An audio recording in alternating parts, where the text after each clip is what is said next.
तो फ्रेंड्स, मेरे YouTube channel good luck गड्ढा में आप सब लोगों का स्वागत है। आज मैं आप सब लोगों के लिए भारतीय दंड संहिता या IPC के 100 से ज़्यादा MCQs लेकर आ रही हूँ। ये ऐसे सवाल हैं जो आपको हर एग्जाम्स में मिल जाएंगे, चाहे आप UP APO दे रहे हो, किसी भी स्टेट का APO दे रहे हो, PCSJ दे रहे हो, HAS दे रहे हो या और भी कोई एग्ज़ाम जहाँ IPC पूछा जाता है। तो ये मोस्ट इम्पॉर्टेंट वीडियो है। ये मोस्ट रिपीटेड क्वेश्चन है जो हमेशा हर एग्ज़ाम में पूछे जाते हैं। वीडियो में लास्ट तक बने रहिएगा। चलिए हम अपना वीडियो स्टार्ट करते हैं। स्टार्ट करने से पहले मेरी आपसे रिक्वेस्ट है, अगर आप लोग मेरे चैनल गुड लक गड्ढा पर नए हैं तो प्लीज़ मेरे चैनल को सब्सक्राइब कर लीजिए, बेल आइकन ज़रूर दबा दीजिए और वीडियो देखने के बाद अगर आपको अच्छी लगे तो इसको लाइक कीजिएगा, शेयर कीजिएगा और कमेंट बॉक्स में मुझे लिख के बताइएगा कि आपको वीडियो कैसा लगा, आप और किन टॉपिक्स पर वीडियो चाहते हैं। चलिए हम अपने पहले क्वेश्चन की तरफ बढ़ते हैं। भारतीय दंड संहिता प्रवर्त हुई, तो फ्रेंड्स कब प्रवर्त हुई? तो इसका ऑप्शन सही है, ऑप्शन बी 1 जनवरी 1862 से। नेक्स्ट क्वेश्चन, भारतीय दंड संहिता की किस धारा में सामान्य आशय के संबंध में प्रावधान है? गैस कीजिए।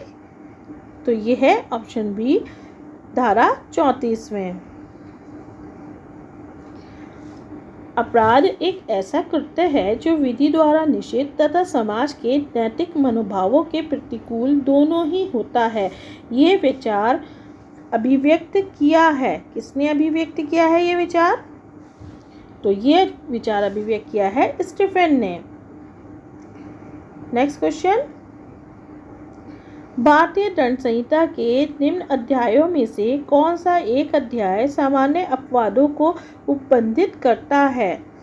तो इसका सही उत्तर है ऑप्शन डी अध्याय 4। विधि विरुद्ध जमाव गठित करने के लिए आवश्यक व्यक्तियों की कम से कम संख्या कितनी होनी चाहिए विधि विरुद्ध जमाव में? तो ऑप्शन ए कम से कम 5 होनी चाहिए। नेक्स्ट क्वेश्चन, IPC की किस धारा में लोक उपद्रव की परिभाषा दी गई है? लोक उपद्रव, तो ये है ऑप्शन बी 268 में। विधि विरुद्ध जमाव गठित करने के लिए आवश्यक व्यक्तियों की कम से कम संख्या है।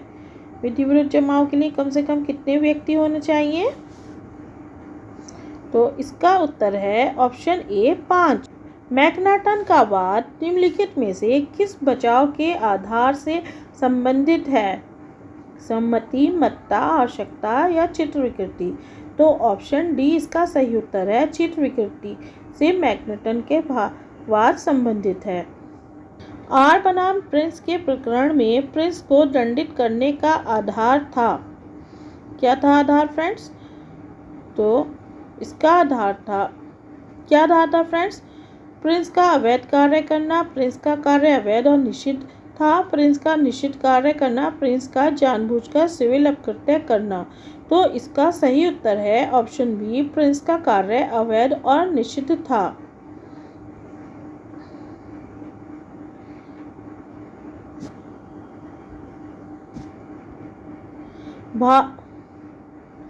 भारतीय दंड संहिता की निम्नलिखित धाराओं में से किस में कूट रचना की परिभाषा दी गई है? तो कूट रचना की परिभाषा धारा 463 में दी गई है। कोई उपहति घोर कहलाती है जिसके कारण उपहत व्यक्ति 20 दिन सामान्य कार्य नहीं कर पाता है। ऑप्शन ए इसका सही उत्तर है। साधारण उपपत्ति वो है जिसमें कोई व्यक्ति 20 दिन तक अपना साधारण कार्य नहीं कर पाता है। नेक्स्ट क्वेश्चन, भारतीय दंड संहिता की कौन सी धारा उन शर्तों का वर्णन करती है जिनमें प्राप्त की गई सम्मति को स्वतंत्र सहमति नहीं माना जाता है? तो इसके लिए ऑप्शन है ऑप्शन सी धारा 90। नेक्स्ट क्वेश्चन, भारतीय दंड संहिता की किन धाराओं में प्राइवेट प्रतिरक्षा के अधिकार संबंधी विधि का प्रावधान किया गया है? तो ऑप्शन सी 96 से 106 तक में वो प्राइवेट प्रतिरक्षा के अधिकार संबंधी विधि का प्रावधान किया गया है। नेक्स्ट क्वेश्चन, रेक्स बनाम गोविंदा के वाद में भारतीय दंड संहिता की निम्नलिखित धाराओं के प्रावधान के मध्य अंतर के बिंदुओं को स्पष्ट किया गया है। तो इसका सही उत्तर है फ्रेंड्स ऑप्शन बी 299 से 300 आपराधिक मानव हत्या। नेक्स्ट क्वेश्चन, का जो भारत का नागरिक है उगांडा में हत्या करता है वह दिल्ली में पकड़ा जाता है, हत्या के अपराध के लिए वह अभियोजित किया जा सकता है। कहाँ कहाँ अभियोजित किया जा सकता है? तो वो दिल्ली में अभियोजित किया जा सकता है। निम्नलिखित में से भारतीय दंड संहिता की कौन सी धारा आपराधिक विधि में प्रतिनिधिक दायित्व को स्वीकार करती है? तो ये उपयुक्त सभी धाराएं प्रतिनिधिक दायित्व को स्वीकार करती हैं, 156, 155 और 154। नेक्स्ट क्वेश्चन, दहेज हत्या के लिए कितनी सजा का प्रावधान है? तो दहेज हत्या के लिए फ्रेंड्स 7 वर्ष से कम ना हो जो कि आजीवन कारावास तक हो सकती है, दंड का प्रावधान है। कपटपूर्ण को भारतीय दंड संहिता की किस धारा में आशय से कपट करना लेकिन अन्यथा नहीं के रूप में परिभाषित किया गया है? तो कपटपूर्ण को जो है वो धारा 25 में परिभाषित किया गया है, आईपीसी की धारा 25। नेक्स्ट क्वेश्चन, ज्ञान कौर बनाम पंजाब राज्य का वाद संबंधित है। तो ये वाद जो है वो संबंधित है आत्महत्या के दुष्प्रेरण से। ज्ञान कौर का वाद, भारतीय दंड संहिता के अंतर्गत निम्नलिखित में से कौन दंड का प्रकार नहीं है? तो जो उसमें काला पानी या देश निकाला जो है ऑप्शन बी वो दंड का प्रकार नहीं है। भारतीय दंड संहिता 1860 में डकैती करने के लिए तैयारी करना दंडनीय है। तो ऑप्शन डी 399 के अंतर्गत डकैती की तैयारी करना भी दंडनीय है। निम्नलिखित में से कौन अपराध का आवश्यक तत्व नहीं है? तो ऑप्शन सी हेतु अपराध का आवश्यक तत्व नहीं है। नेक्स्ट क्वेश्चन, व्यभिचार के अपराध के लिए अवयस्क की उम्र कितनी होनी चाहिए? तो इसका सही उत्तर है फ्रेंड्स, अब मेरी आपसे रिक्वेस्ट है कि मेरे इस चैनल को अगर आप पहली बार देख रहे हैं तो इसको सब्सक्राइब कर लीजिए, या देखते आ रहे हैं तो भी इसको सब्सक्राइब कर लीजिए और बेल आइकन दबा दीजिए। तो इसका सही उत्तर है ऑप्शन बी, यदि पुरुष है तो 16 और यदि महिला है तो 18 वर्ष के अंदर। मेरे बहुत सारे व्यूअर्स ऐसे हैं जो कि लगातार मेरी वीडियो देखते हैं लेकिन वो सब्सक्राइब नहीं कर रहे हैं। सब्सक्राइब करने से आप लोगों का कुछ खर्च नहीं होता है, कुछ नहीं जाता है, हमें थोड़ा सा हौसला मिलता है, हिम्मत मिलती है, जिससे हम आप लोगों के लिए मोटिवेट होते हैं और ज़्यादा वीडियोस बनाने के लिए। प्लीज़ चैनल को सब्सक्राइब कीजिए, बेल आइकन ज़रूर दबा दीजिए जिससे कि और भी लेटेस्ट वीडियो का अपडेट मिलता रहे। मेरी प्लेलिस्ट में जाके आप और भी ढेर सारी लॉ से जीएस से रिलेटेड वीडियोस देख सकते हैं अगर आप कोई भी एग्ज़ाम देने जा रहे हैं। चलिए हम अपना नेक्स्ट क्वेश्चन की तरफ बढ़ते हैं। अभ्यानंद मिश्रा बनाम बिहार राज्य निम्न में से किस पर एक निदर्शक वाद है? तो ऑप्शन ए आपराधिक प्रयत्न पर ये एक निदर्शक वाद है। आ बा को धमकी देता है कि वह उसे पैसा दे अन्यथा वह उसके विरुद्ध अपमानजनक लेख प्रकाशित करेगा। इस तरह वह बा को पैसा देने के लिए प्रेरित करता है। आ ने कौन सा अपराध कारित किया है? तो आ ने आपराधिक अभित्रास का अपराध कारित किया है। ऑप्शन बी इसका सही उत्तर है। निम्नलिखित में से कौन दुष्प्रेरण का प्रकार नहीं है? तो ऑप्शन डी अवैध लोभ जो है वो दुष्प्रेरण का प्रकार नहीं है। उकसाना, सहायता द्वारा और षड्यंत्र द्वारा दुष्प्रेरण किया जा सकता है। निम्नलिखित अपराधों में से किस में मैंसरिया या आपराधिक मनस्थिति एक आवश्यक तत्व नहीं है?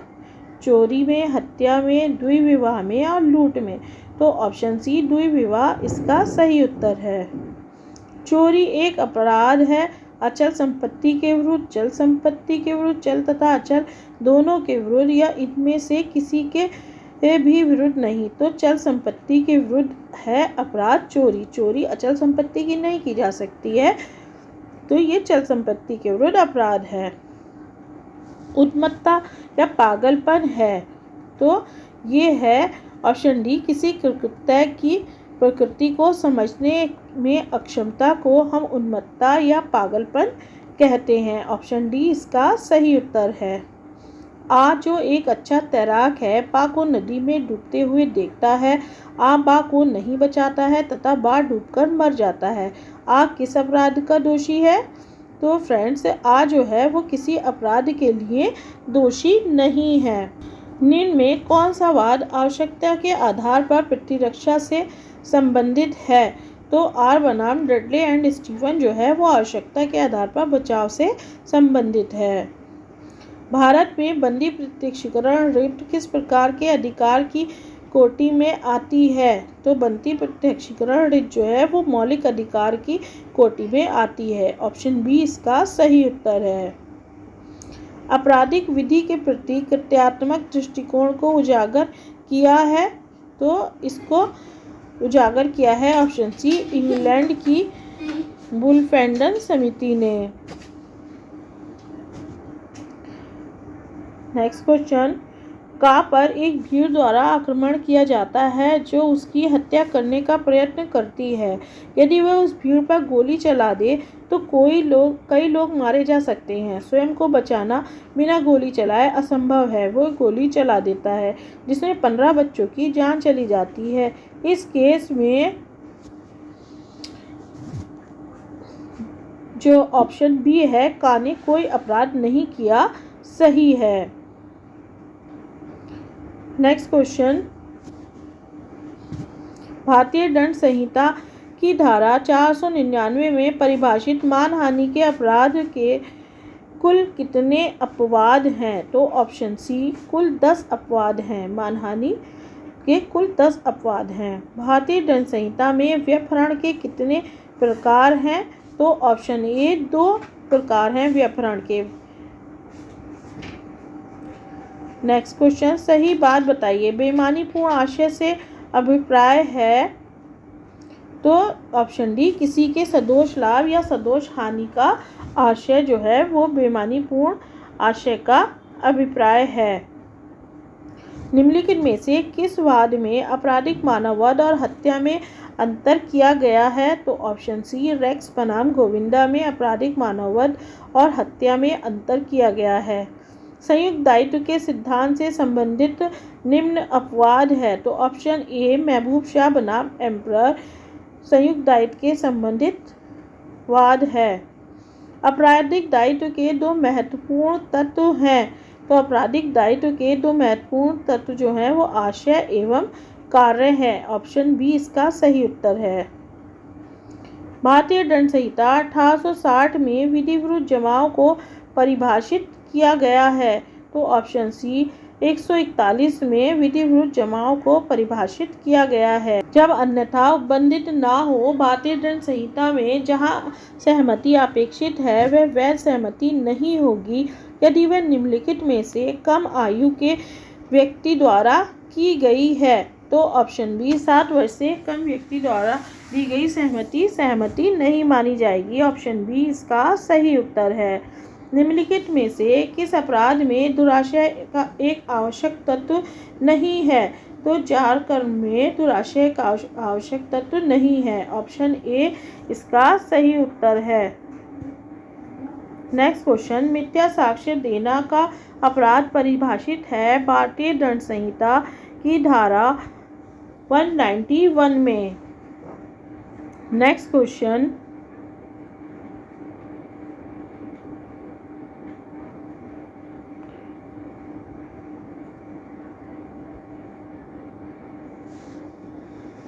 निम्नलिखित में से कौन आपराधिक दायित्व की आवश्यक शर्त नहीं है?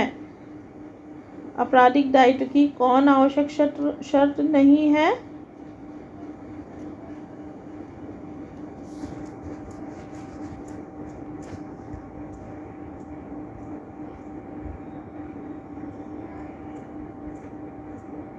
तो ऑप्शन डी, कार्य का विधि द्वारा प्रतिष्ठित होने का ज्ञान जो है वो आपराधिक दायित्व की आवश्यक शर्त नहीं है। स्वतंत्र इच्छा, अच्छे एवं निष्कर बुरे में भेद करने की क्षमता, उन तथ्यों का ज्ञान जिन पर किसी कार्य की अच्छाई या बुराई निर्भर करती है, ये सभी जो है ये आपराधिक दायित्व की आवश्यक शर्त है। भारतीय दंड संहिता में प्रयुक्त वाक्यांश सभी के सामान्य आशय के अग्रसरण में जो है प्रारंभ से ही रहा है, वहाँ है ही नहीं। 1870 के संशोधन अधिनियम द्वारा जोड़ा गया है, 1886 के संशोधन अधिनियम द्वारा जोड़ा गया है। तो ये शब्द 1870 के संशोधन अधिनियम द्वारा जोड़े गए हैं। आपराधिक षड्यंत्र के लिए दंड की व्यवस्था किस धारा में की गई है? तो धारा 120B में इसके दंड की व्यवस्था की गई है।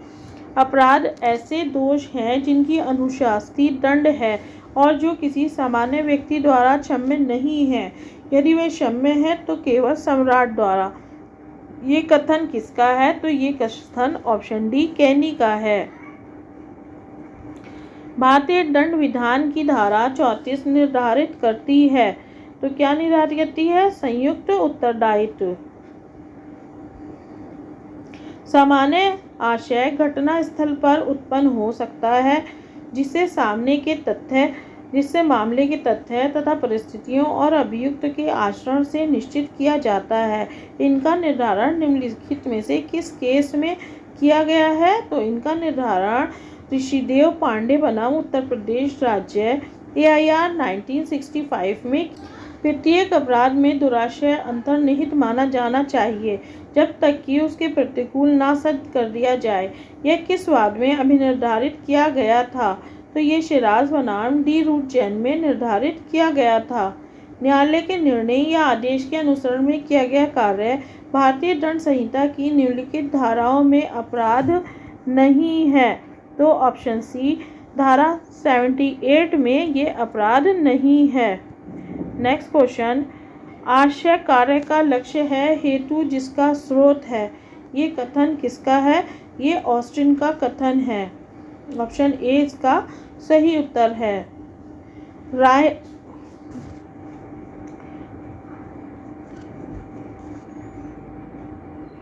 राज्य चाहे कितना भी शक्तिशाली क्यों न हो, उसके लिए समाज के प्रत्येक गलत कार्य के विरुद्ध रक्षक या प्रहरी उपलब्ध कराना असंभव है। ये कहा है, तो ये ऑप्शन बी शमसुल हुदा ने कहा है। सामान्य आशय एवं समान समरूप आशय में अंतर होता है। इसके अंतर को उच्चतम न्यायालय ने किस वाद में निर्धारित किया है?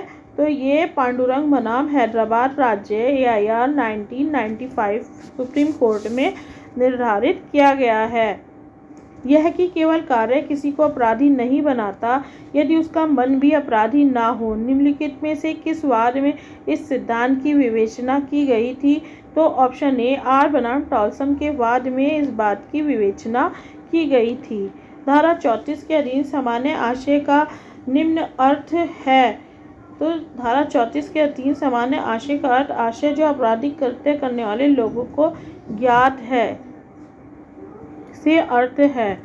निम्नलिखित में से कौन सा वाद तथ्य का भूल के आधार पर बचाव से संबंधित है? तो ऑप्शन डी आर बनाम टॉलसन जो है वो इसका सही उत्तर है। नेक्स्ट क्वेश्चन, ए ने बी पर थूक दिया है, ए किस अपराध के लिए उत्तरदायी होगा?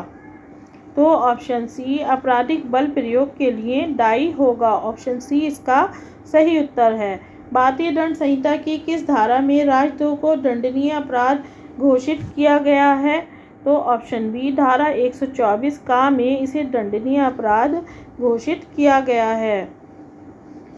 नेक्स्ट क्वेश्चन, उच्चतम न्यायालय द्वारा स्टेट ऑफ महाराष्ट्र बनाम मोहम्मद याकूब के मामले में अपराध करने के प्रयत्न को उसकी एकमात्र तैयारी से प्रभेद करने के लिए निम्नलिखित में से कौन सा मापदंड लागू किया गया? तो सामीप्य ऑप्शन ए इसका सही उत्तर है। सामीप्य के सिद्धांत को लागू किया गया था। चोरी का अपराध लूट बन जाता है जब, तो लूट बन जाता है जब उसमें बल का प्रयोग हो जाता है। चोरी लूट हो जाती है यदि उसमें हिंसा शामिल हो जाती है या बल शामिल हो जाता है। वाई को एक्स का उधार देना था। वाई का बैल झरने के पास चल रहा था। एक्स उसे हटाकर ले गया और अपने घर में बांध दिया। जब वाई ने उसे बैल छोड़ने के लिए कहा तो एक्स का कहना था कि वह बैल तभी छोड़ेगा जब उसे धन का भुगतान हो जाए। एक्स दोषी है, तो एक्स जो है वो चोरी का दोषी है। नेक्स्ट क्वेश्चन, निम्नलिखित वादों में से किस वाद में भारतीय दंड संहिता की धारा 303 को असंवैधानिक घोषित किया गया है? तो ये ऑप्शन बी मिट्ठू सिंह बनाम पंजाब राज्य के वाद में धारा 303 को असंवैधानिक घोषित किया गया है। आ उम्र 21 वर्ष और उसकी प्रेमिका बा उम्र 19 वर्ष दोनों आत्महत्या करने की तैयार होते हैं। आ बा की हत्या कर देता है परंतु हिम्मत टूटने से अपने को नहीं मारता है।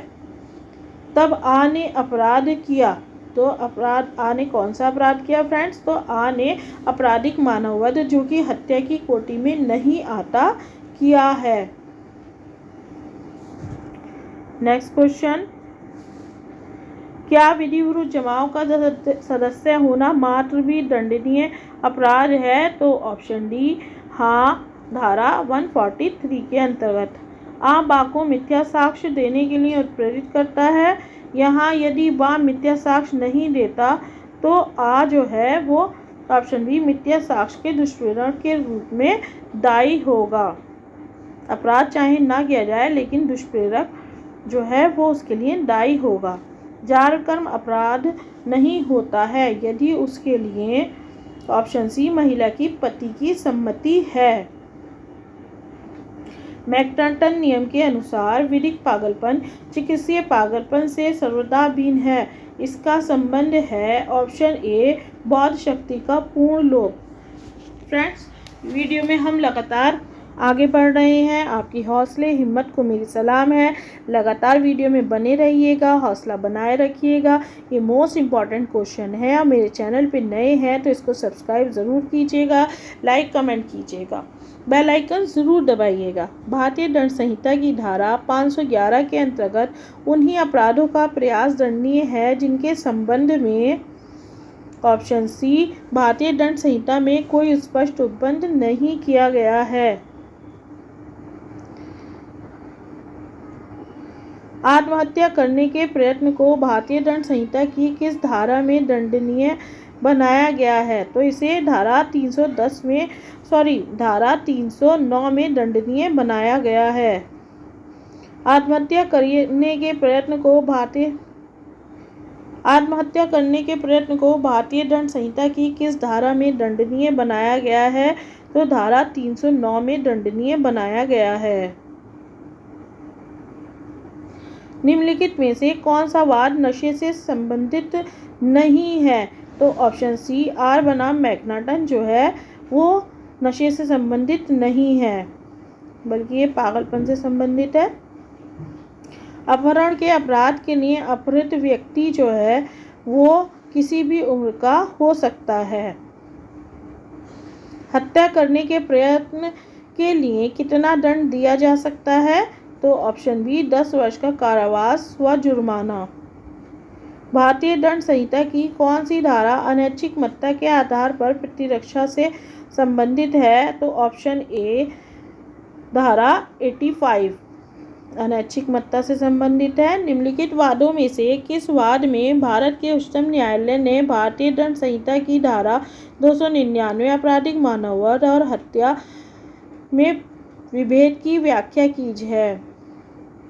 तो ऑप्शन सी आंध्र प्रदेश बनाम रामा रायपुर पुनैया में 299 और 300 में विभेद किया है। आत्महत्या करने के प्रयत्न के लिए कितने दंड की व्यवस्था की गई है? तो 1 वर्ष का कारावास या जुर्माना या दोनों। विकृत चित्ता की दशा को साबित करने का भार किस पे होता है? तो ये अभियुक्त पर होता है। डकैती के अपराध के लिए यह अनिवार्य है कि कम से कम 5 व्यक्ति हों। 5 से कम व्यक्ति में डकैती का अपराध नहीं बनता है, लूट बन सकती है। भारतीय दंड संहिता की किन धाराओं में क्रमशः घोर उपपत्ति की परिभाषा एवं दंड का प्रावधान किया गया है? तो धारा 320 और 325 में इसका प्रावधान किया गया है। निम्नलिखित में से किस वाद में चित्त विकृतता के आधार पर प्रतिरक्षा के संबंध में कतिपय महत्वपूर्ण सिद्धांतों का प्रतिपादन किया गया है? तो ऑप्शन ए, मैकनाटन के वाद में प्रतिपादन किया गया है। हंगामा नामक अपराध के लिए निम्नलिखित बातों में से कौन सी बात लागू नहीं होती है? तो ऑप्शन डी, हंगामे के लिए कम से कम 5 व्यक्ति का होना जरूरी है या आवश्यक नहीं है। आपराधिक मानववध हत्या नहीं है यदि वह किया जाता है गंभीर और अचानक प्रकोपन के अधीन। डीपीडी बनाम बियर्ड अधोलिखित में से किस पर एक प्रमुख वाद है? तो ये मत्ता पर प्रमुख वाद है। स्वेच्छापूर्ण घोर उपपत्ति कारित करना भारतीय दंड संहिता की निम्न धारा में परिभाषित किया गया है? तो धारा 322 में परिभाषित किया गया है। किसी व्यक्ति को शारीरिक क्षति के भय में डालकर बेईमानी के आशय से अपनी संपत्ति देने के लिए उत्प्रेरित करना किस अपराध की कोटि में आता है? तो ये उद्दापन की कोटि में आता है। 5 या उससे अधिक सदस्यों के जमाव द्वारा उस जमाव के सामान्य उद्देश्य को अग्रसर करने में किया गया हिंसा का प्रयोग गठित करेगा। ये बलवा गठित करेगा। ऑप्शन बी इसका सही उत्तर है। एक बालक द्वारा अपराध कारित किया जाता है एवं वह भारतीय दंड संहिता की धारा 83 के अधीन बचाव का दावा करना चाहता है। निम्न में से किस मामले में ऐसे बचाव का दावा किया जा सकेगा? तो फ्रेंड्स इसका सही उत्तर है जब बालक 7 वर्ष से ऊपर परंतु 12 वर्ष से कम आयु का हो। नेक्स्ट क्वेश्चन, भारतीय दंड संहिता की धारा 90 के अधीन सहमति स्वतंत्र सम्मति कही जाती है जब वह ऑप्शन सी 12 वर्ष से अधिक आयु के शिशु द्वारा दी गई हो। तो फ्रेंड्स हमारा वीडियो अब समाप्त होता है। ये 100 से ज़्यादा प्रश्न थे। उम्मीद है आपको ये वीडियो अच्छा लगा हो तो प्लीज़ इसको लाइक एंड सब्सक्राइब करें। Okay, bye bye friends.